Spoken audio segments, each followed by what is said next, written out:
وہ نمرود بن کنعان جو تھا اس کو اس وقت شہر بابل اس کے چپا چپا پر حکومت حاصل تھی، اور یہ نمرود یہ حضرت سیدنا ابراہیم خلیل اللہ علیہ السلام کے دور کے اندر یہ اپنی عبادت کرواتا تھا، اپنے آپ کو یہ خدا مانتا تھا، اور لوگ بھی اس کو خدا مانتے تھے، اس کی پوجا کرتے تھے۔ تو اس وقت اس کو شہر بابل اس کا چپا چپا اس پر اس کو حکومت حاصل تھی، اور شہر بابل کے جتنے بھی لوگ تھے اس کو اپنا خدا مانتے تھے، اپنا معبود مان کر اس کی عبادت کیا کرتے تھے۔ ایک رات یہ اپنے محل کے اندر سو رہا تھا اور اس کو خواب آیا۔ خواب دیکھتا ہے کہ ایک ستارہ اس کے شہر سے نکلتا ہے، اور اس ستارے کی روشنی اتنی زیادہ ہے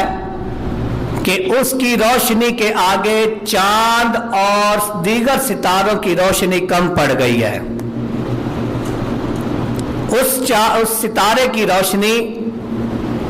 چاند اور دیگر ستارے جو ہیں آسمان کے، ان کی روشنی بھی اس ستارے کے سامنے کم پڑ گئی ہے۔ ڈر کر اٹھا، گھبرا گیا۔ اس وقت کے طبیبوں کو بلایا، حکماء کو بلایا اور کہا کہ میں نے رات کو یہ خواب دیکھا ہے، کوئی بندہ اس کی مجھے تعبیر بتا سکتا ہے کہ اس کی تعبیر کیا ہے؟ اس وقت کے طبیبوں نے، جو اس وقت نجوم تھے جو خواب کی تعبیر بتاتے تھے،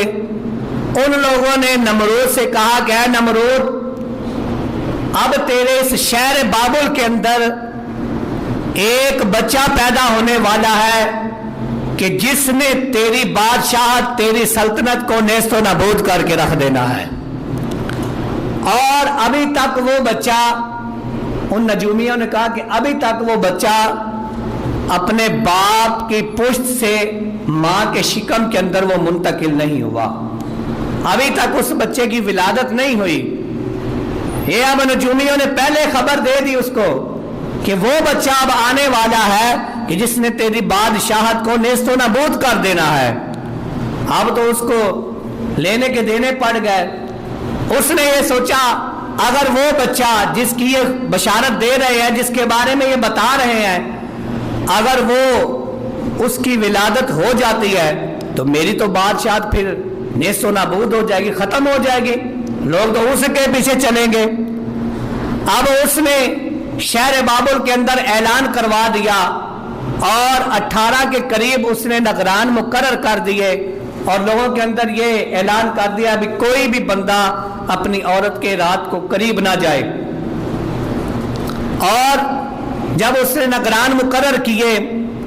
لیکن رب تعالی جس کی حفاظت فرمائے اس کو کوئی مار نہیں سکتا۔ حضرت ابراہیم خلیل اللہ علیہ السلام، آپ کے والد محترم، وہ بھی نمرود کے ہم رازوں میں سے تھا، اور ان کو بھی حضرت ابراہیم خلیل اللہ علیہ السلام کی والدہ نے نہ بتایا۔ اب ان پر کسی قسم کی کوئی پابندی نہیں تھی، انہوں نے ایک رات اپنی بیوی سے جماع کیا، اور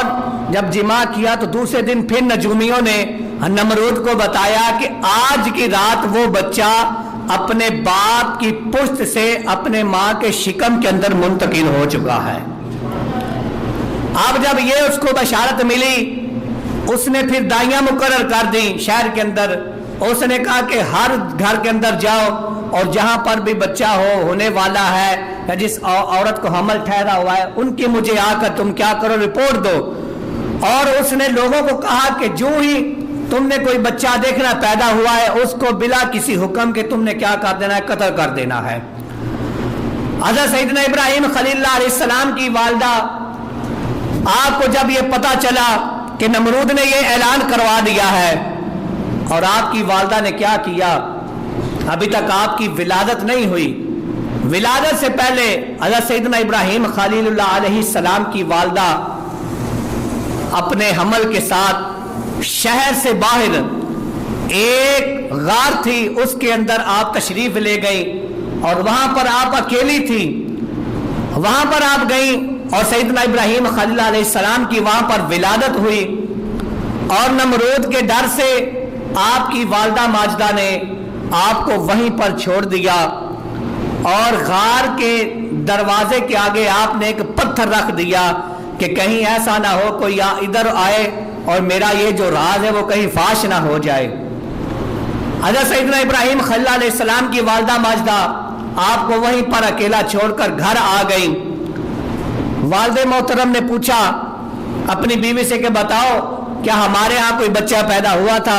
اس نے کہا جی بچہ تو پیدا ہوا تھا، میں نے نمرود کے ڈر سے اس کو مار کر وہیں پر دفن کر دیا۔ خیر وہ اس بات پر یقین کر گئے۔ حضرت سیدنا ابراہیم خلیل علیہ السلام کی والدہ ماجدہ دوسرے دن جب غار کے اندر گئی تو دیکھا کہ حضرت سیدنا ابراہیم خلیل علیہ السلام آپ اپنے ہاتھ کا انگوٹھا اس کو منہ میں لیے ہوئے ہیں اور چوس رہے ہیں۔ اللہ تعالیٰ نے وہاں پر شہد کی نہریں بھی جاری کر دی اور وہاں پر پانی کی نہریں بھی جاری کر دی، وہاں پر دودھ کی بھی نہریں جاری کر دی۔ اللہ تعالیٰ نے حضرت سیدنا ابراہیم علیہ السلام کی حفاظت خود فرمائی، فانوس بن کر جس کی حفاظت ہوا کرے اور وہ شمع کیا بجھے جسے روشن خدا کرے۔